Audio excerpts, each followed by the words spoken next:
होता, पुन्हा वादविवादाची गरज नाही, पण तुमचा उपाय हा योग्य होता का, तर त्याची चर्चा मात्र होती, त्याची चर्चा होती। बीमारी कौन सी है, एक माँ, लेकिन दवा उसके बारे में एक मत नहीं है। क्यों नहीं है, का नाही, आणि त्याचं कारण आहे, आणि त्या कारणाची जेव्हा मीमांसा करतो आपण, तेव्हा डोकं जाग्यावर ठेवून थंडपणे विचार करावा लागतो, आणि तो थंडपणे विचार करताना 2024 के चुनाव में पूरे देश में 14-15% मुसलमान हैं, उसके कितने एमपी है लोकसभा के अंदर, सिर्फ 24 है, होने चाहिए कितने, 75, आबादी के हिसाब से 75 है, कितने, 24, कौन जिम्मेदार, कौन जिम्मेदार? अब इसका जवाब हम कैसे मांगे? अब उसको तो मांग सकते हैं जिसने मुसलमान को टिकट ही नहीं दिया। महाराष्ट्र में 48 लोकसभा जागा महाविकास आघाडीने एकही तिकीट मुसलमानाला दिलं नाही। एका मुसलमान नेत्यानं महाविकास आघाडीच्या प्रमुख नेत्यासमोर ही मागणी केली, वाटाण्याच्या अक्षता, नाराज होऊन 2-4 दिवस तो बाहेर बसला होता, नाव घ्यायची गरज आहे,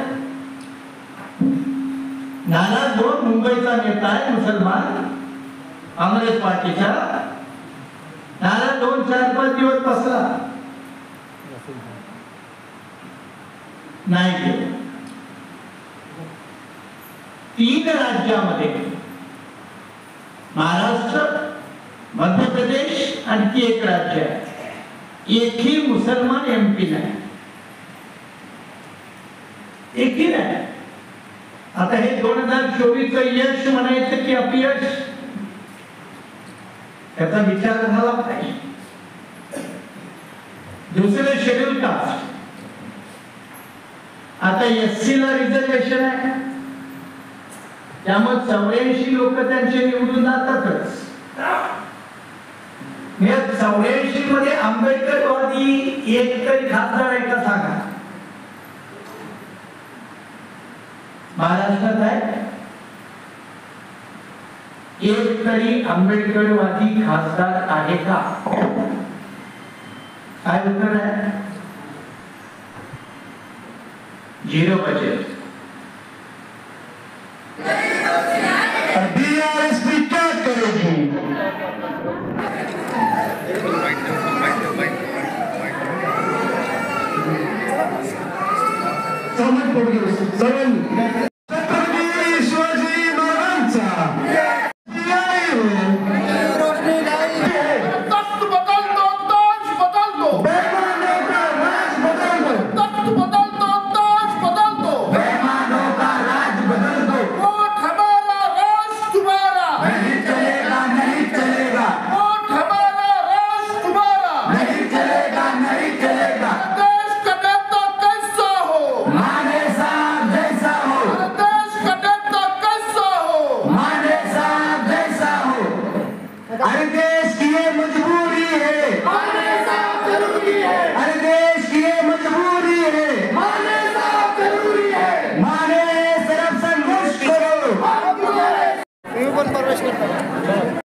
गेवराई ताना पैठण यांचा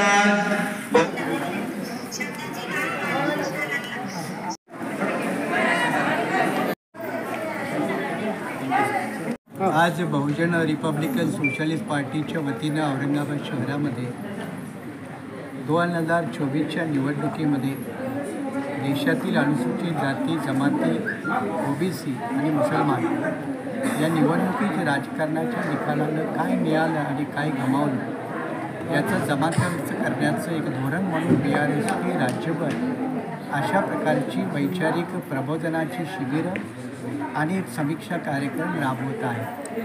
पहिला कार्यक्रम नागपूरला झाला, आज दुसरा औरंगाबादला झाला, आता तिसरा येत्या 11 तारखेला चंद्रपूरला आहे आणि मग पुन्हा 25 तारखेला महाराष्ट्रातील महाविकास आघाडीच्या नेत्यांना आम्ही नागपूरला बोलवून सरळ अजेंडा स्वरूपात प्रश्न विचारणार आहोत की जर महाराष्ट्रातल्या अनुसूचित जाती जमाती मुसलमानांनी तुम्हाला मतदान केलेलं आहे तर तुम्ही त्यांच्यासाठी भविष्यात कोणता कार्यक्रम राबवणार आहात.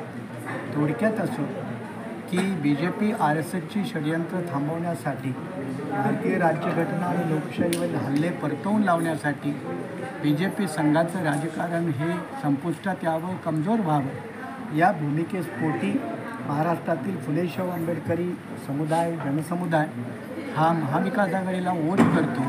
पण त्या बदल्यात या समुदायाचे जमिनीचे प्रश्न असतील, नोकरीचे प्रश्न असतील, शिक्षणाचे प्रश्न असतील, आर्थिक तरतुदीचे प्रश्न असतील, अन्याय अत्याचाराचे प्रश्न असतील, हे कधीही सोडवले जात नाहीत आणि मग त्यांचा फक्त राजकारणासाठी मतदार म्हणूनच उपयोग केला जातो का? असं जर असेल तर भारतीय लोकशाही ही काही एकल्या प्रस्थापित राजकीय पक्षाची मक्तेदारी नाही, ठराविक घराण्यांची मक्तेदारी नाही. खऱ्या अर्थानं सत्ता सर्व समाज घटकामध्ये विभागली पाहिजे आणि भारतीय राज्यघटना देखील हिस्सेदारी म्हणजे सत्तेमध्ये असेल, देशाच्या साधनामध्ये असेल, हे जर राज्यघटनेचं धोरण आहे तर तेही राबवलं पाहिजे. या प्रकारची भूमिका घेऊन BRSP अशा कार्यक्रमाचं आयोजन संपूर्ण महाराष्ट्रभर करते. उद्या याच प्रकारचं आयोजन बीड शहरामध्ये आहे. येणाऱ्या विधानसभेच्या निवडणुकीमध्ये आपले किती उमेदवार? BRSP 2019ला आम्ही महाविकास आघाडीचा घटक होतो, मी स्वतः घटक होतो, माझी पार्टी घटक होती. पण लोकसभेला आंबेडकरी पक्षाला महाविकास आघाडीनं कुणालाही विचारलं नाही, डाव्यांनाही विचारलं नाही, इतर पक्षांनाही विचारलं नाही. आता हीच जर भूमिका त्यांची विधानसभेत जर असेल तर आंबेडकरी पक्ष असतील किंवा इतर कोणी असेल त्यांना आपलं राजकीय अस्तित्व तर टिकवण्यासाठी रणांगणातच उतरावंच लागेल. तेव्हा महाविकास आघाडीच्या नेत्यांनी शहाणपणानं सर्वसमावेशक जर भूमिका घेतली तर BJPचा 100% राज्यात पाडाव करू शकतो. हा महाविकास आघाडीला सुद्धा संदेश गेला पाहिजे आणि महाविकास आघाडीचे नेते जर आपल्याच मस्तीत दंग असतील आणि ती राजकीय सत्ता त्यांच्याच घरावी कुटुंबापुरती मर्यादा ठेवण्यात जर त्यांचा इंटरेस्ट असेल तर मग मात्र आमचा नाही लागेल. सर, प्रकाश आंबेडकरांनी आरक्षण बचाव यात्रा सुरू केली, त्याकडे कसं बघता तुम्ही? प्रकाश आंबेडकरांची नेहमी धोरणं ही धरसोडीची राहिलेली आहे, त्याच्यात सातत्य नाही. लोकसभेत भूमिका कोणती असते, विधानसभेत भूमिका कोणती असते, 5 वर्षापूर्वी त्यांची भूमिका कोणती असते आणि त्यांच्या भूमिकेमुळे सातत्याचा अभाव असल्यामुळे त्यांचा आता जन्मच जवळजवळ ढासळलं आहे. त्यांना मांडणारा आंबेडकरी वर्गसुद्धा आता कंटाळला, म्हणून त्या यात्रेला काय फारसा पाठिंबा मिळतो आहे की नाही हेही तुमच्या पत्रकारांच्या डोळ्यासमोर आहे.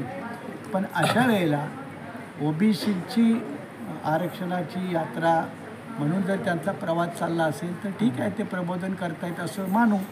पण ते कधी जरांगेकडे पण जातात, कधी दुसऱ्याकडे पण जातात, ते कोल्हापूरचा महाराज कोण आहे त्याच्याकडे पण जातात. त्यामुळे त्यांच्यावर लोकांनी किती प्रश्न ठेवायचा हा आता प्रश्न आहे. सर, कालचा जो सुप्रीम कोर्टचा निर्णय आलेला आहे तो केंद्र सरकारच्या प्रभावाखाली आहे असं वाटतं का तुम्हाला? पहिल्यांदा असं की तो सुप्रीम कोर्टाचा निर्णय आहे आणि सुप्रीम कोर्टाचा निर्णय राज्यघटनेच्या कलम क्रमांक 141नुसार तो देशाचा कायदा आहे, त्यामुळे तो देशाचा कायदा बनलेला आहे. पण त्या निर्णयामध्ये BJPच्या धोरणाचं प्रतिबिंब दिसतंय का असा जो तुमचा प्रश्न आहे तर त्याचं उत्तर होकारार्थी आहे. कारण मी ज्याचा आत्ता उल्लेख केला की अशा प्रकारची विभागणी व्हावी ही संघ परिवाराची BJPची पूर्वीपार मांडणी आहे.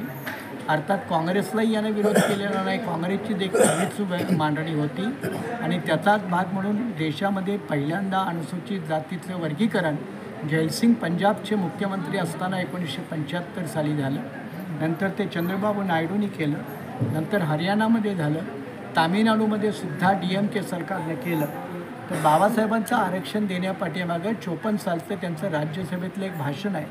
त्या भाषणात बाबासाहेब असं म्हणाले की आरक्षण देण्यापाठीमागं माझ्या 2 भूमिका आहेत. एक, यांचा रोजीरोटीचा आणि प्रतिनिधित्वाचा प्रश्न सुटावा, आणि दुसरा कमीत कमी घटनात्मक आरक्षण टिकवण्यासाठी हे सगळे एकत्रित होतील, एकसंघ राहतील. आता या सुप्रीम कोर्टच्या जजमेंटचा परिणाम म्हणजे जातीजातीत विभागलेले अनुसूचित जाती जमातीचे लोक आणखीन पुन्हा 4-5 गटामध्ये विभागले जातील आणि यांच्यामध्ये परस्पर द्वेष आणि स्पर्धा ही वाढेल. त्यामुळे या जजमेंटचे दूरगामी परिणाम होतील. गायरान जमिनी आणि नोकर भरती या संदर्भात तुम्ही मोर्चाचं घोषणा केली, तर हा तर काय आहे की गायरान जमिनीचा पहिला GR हा 70चा आहे. पुन्हा महाराष्ट्र शासनाचं भूमिहीनांना जमीन देण्यासाठी दादासाहेब गायकवाड स्वाभिमानी जमीन वाटप योजना आहे, पण या योजना सगळ्या कागदावरती आहे. गायरान जमिनीचं रेग्युलरायझेशन व्हावं, नियमितकरण व्हावं असेही सरकारचे GR आहेत, कायदे आहेत, परंतु त्याची 100% अंमलबजावणी होत नाही.